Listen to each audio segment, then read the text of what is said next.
Hi, I'm Shao. When you buy your first serious camera, you find yourself engaged socially with other photographers, mainly online. The first thing you do is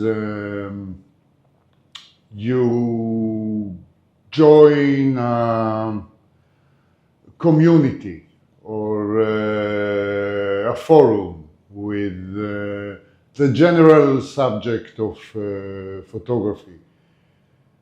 Sometimes you do it because you have technical issues with the new camera you just bought and you want to some advice on how to operate the camera, how to turn on this setting or another. Or maybe you are just so keen about this new hobby of yours. You're so passionate that you look for other enthusiastic people who can share your passion and really discuss techniques or the art in this medium.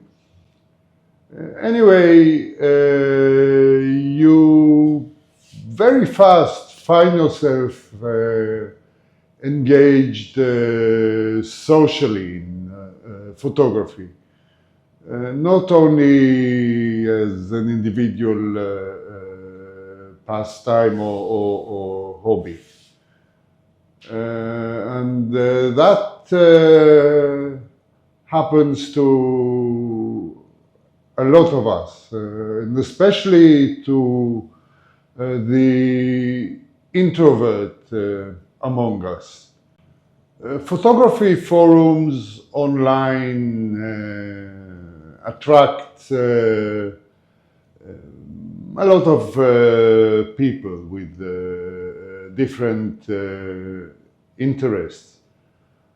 But somehow these forums divert towards discussions about gear, and specifically discussions about brands. I'm calling them discussions, but you realize more like a conflict zone, a war zone, where each brand has its own supporters, and the atmosphere quickly becomes quite acidic. The reason for this toxicity is something psychologists call cognitive dissonance. It's a condition where your beliefs do not add up to the facts or your experience that is subjectively or objectively observed. And it's a highly uncomfortable condition. It can be stressful, mainly when you really care about it. And to a lot of us, the camera or photography is very important. It becomes a part of our personality, and we spend a lot of mental resources on this hobby, especially when we just start to take it seriously. So there's no wonder that cognitive dissonance might be quite acute, especially among men. Women are more immune to it. They only regard the camera as a tool, as a utilitarian device designed to make photographs. We men take it a lot more personally and emotionally. Now, of course, there are differences between cameras, differences between brands, but everything is at about the same level at a given time. They do not differ in their capabilities or in the quality of their outputs. However, cognitive dissonance tells us another story. If having cognitive dissonance ourselves is not enough, we encounter many users or photographers who suffer from it even more severely. And they insist on making the point that their camera, their brand is better than ours. So we lose our confidence in our gear. We start looking at products made by other manufacturers, and when we start thinking, what if I made the wrong choice? And that makes cognitive dissonance even more severe, because we start engaging in those nasty brand comparisons, brand discussions, which are pointless, really. According to psychologists, there are three ways to alleviate cognitive dissonance. The first one is to deny the observed experiences or facts. You do everything in your power to justify to yourself you made the right choice. Now, you tend to do it quite aggressively. One of the ways to do it is to dismiss the advantage of other brands, even if they are small, and glorify the capabilities of your own brand. These debates may become quite nasty, quite stressful themselves, but some of us just like to live our lives that way. They like conflict. it gives them adrenaline, it accelerates them, while others are a bit sick of this behavior. So you start looking for other ways to mitigate the effects of cognitive dissonance on your psyche. You have to cope with it in a way that will keep you sane. The next way to mitigate cognitive dissonance is by avoidance. And this is where the brand-specific communities rise from. Now, a brand-specific community is a safe place because everyone has a shared interest, and everyone has shared rivals or enemies. So you feel good.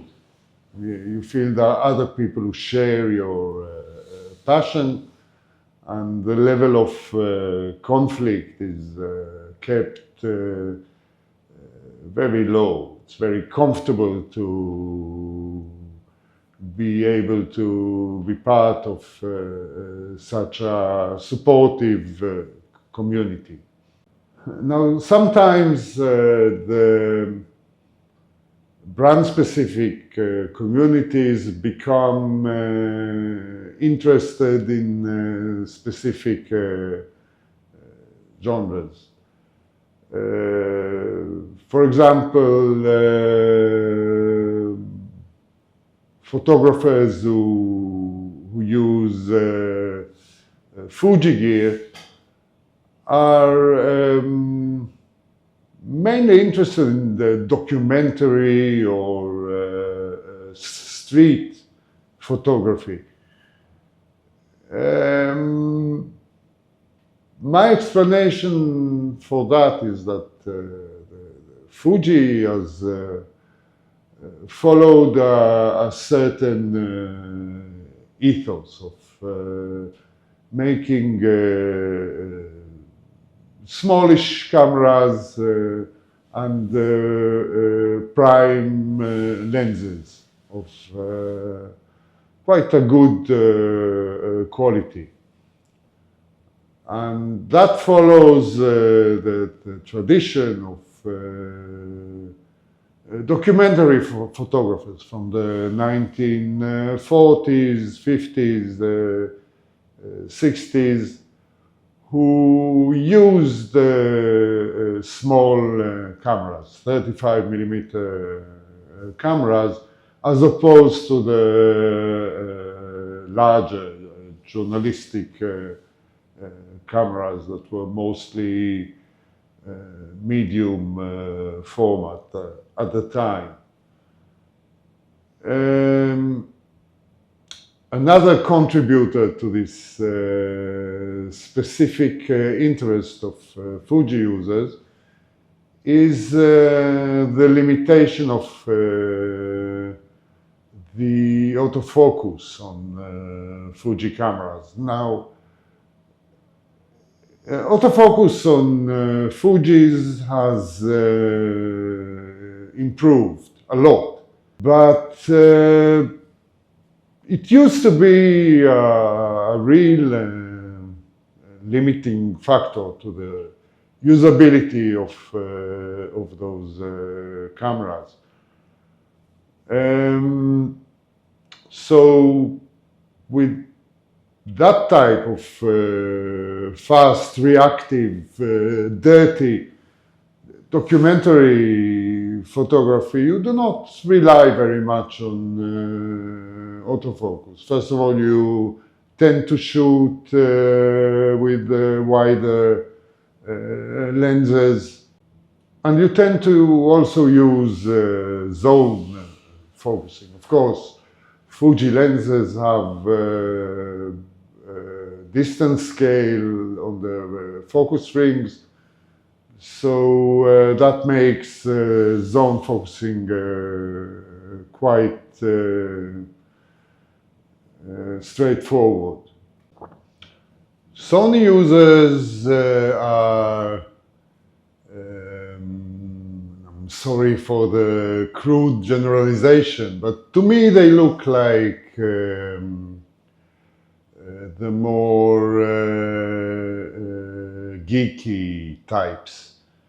They are perhaps more interested in the technology than in photography or in photographs, I should say.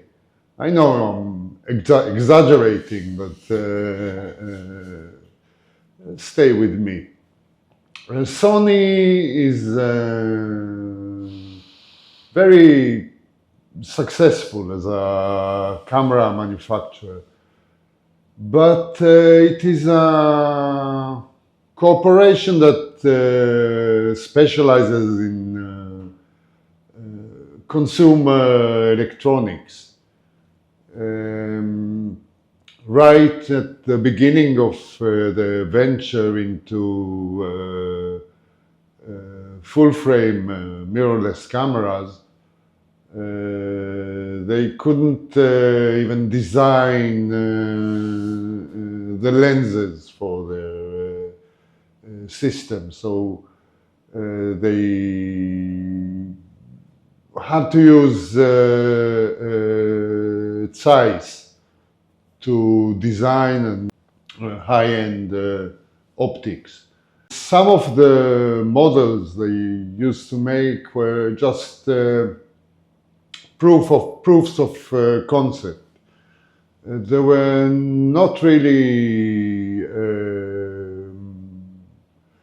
ripe for the market. They were iterated quite frequently until they became fully usable for various applications. Sony has learned a lot, and I like the new models very much. Cameras like the new Alpha 9 Mark III, the one with a global shutter, are an overkill. Nobody really needs them for any human applications.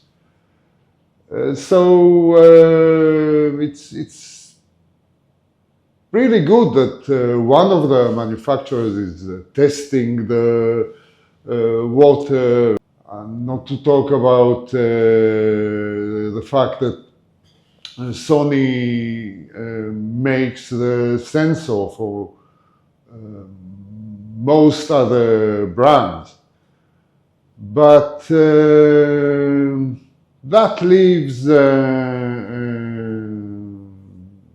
Sony to users who are more interested in innovation, in novel technologies than in photography.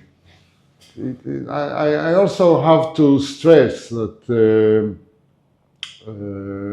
I am not very impressed by Sony's optics. Sony is very good with video too. It used to be the hegemony of Canon or introduced the first full-frame camera with good video capabilities. About a decade ago, maybe more. No, it was actually about 15 years ago. But since Sony was really the pioneer of high quality mirrorless imaging, it quickly took over this market. And same goes for Panasonic, who always concentrated on the video capabilities of its cameras and really designed systems, the whole systems, the G system and the S system around videography. Panasonic cooperated with first Olympus in Micro Four Thirds, then with Leica. So it attracted some photographers too. And being quite competitive, it created a whole community of users. It's not a large one, but it's a highly cohesive one. Talking about Leica, Leica always promoted a community of its users as a brand. Leica is an exclusive brand.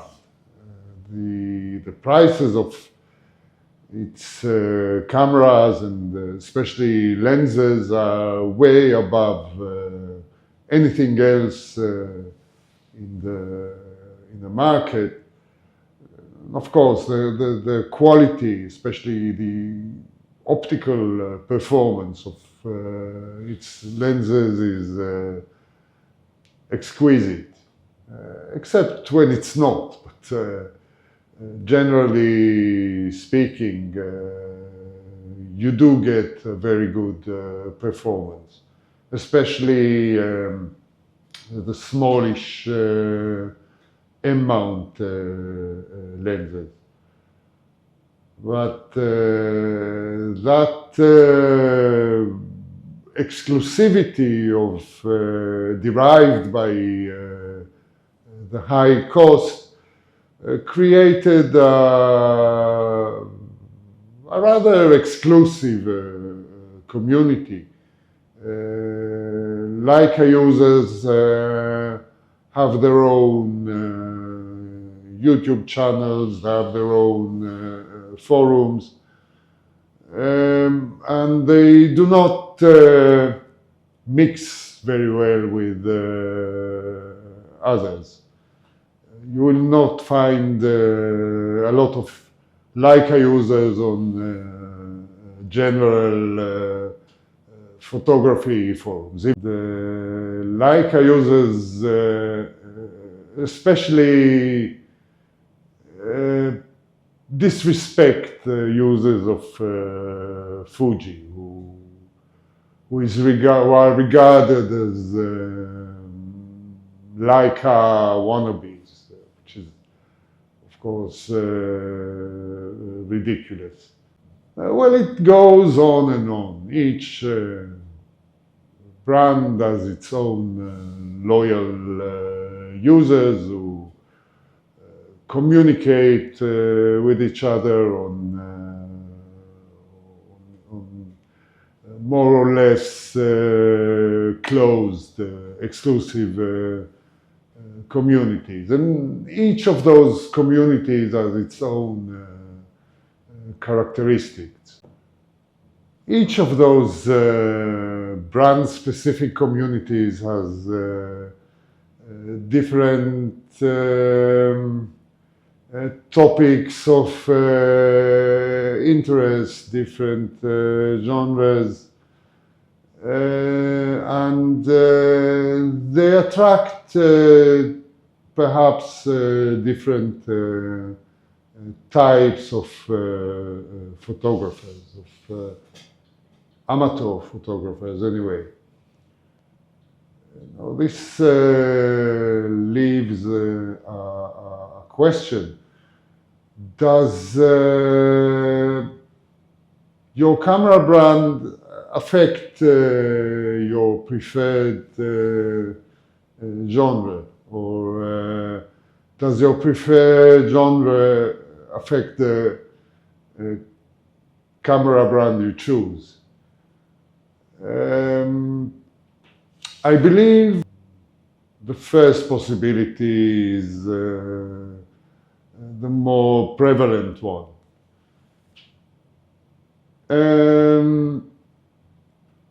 When you choose a camera, you usually don't do it after a lot of research. You either have a friend who uses the same brand, or you go by price. You choose a model that is currently on sale and which offers a better value. You do not choose a camera brand because you have a specific type of photography or genre in mind. And after you chose it, you start concentrating on its capabilities or on the system's advantages compared to other systems. Fuji comes to mind again. Out of all the manufacturers who make APS-C cameras, Fuji has the best lineup of prime lenses. The gear lends itself to certain types of photography. So it's no wonder Fuji users enjoy documentary photography or photographing people in their environments. A lot of them anyway. You will not see a lot of bird photographers using Fuji gear. No, I'm making a lot of generalizations in this video, so take it, with a bit of a tongue-in-cheek. I'm not serious about everything all the time. Eventually, you lose interest in those brand wars. And this is the third, maybe ultimate way to overcome cognitive dissonance. You realize that the whole issue of camera brands is not that important. Brands are just capitalistic corporations whose mission is to make profit for the shareholders. I'm not very enthusiastic about the needs of the individual photographer using their gear. So there comes a time when you realize this and you put everything in the right perspective, the right proportion. Now, to me, it happened when I started using two brands or two mounts at the same time. At the end of the day, you understand that this whole issue of my brand is better than yours, or the greener grass on the other side. It's all a game that you do not have to play. So just use what you have at hand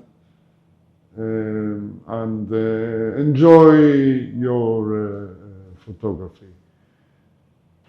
During this video I used 5 different 28mm lenses. So please share your thoughts about those lenses, but more importantly, share your thoughts about the issues of cognitive dissonance, how they affected you or still affect you, and what you choose to do to alleviate this unnecessary stress. Thank you for watching.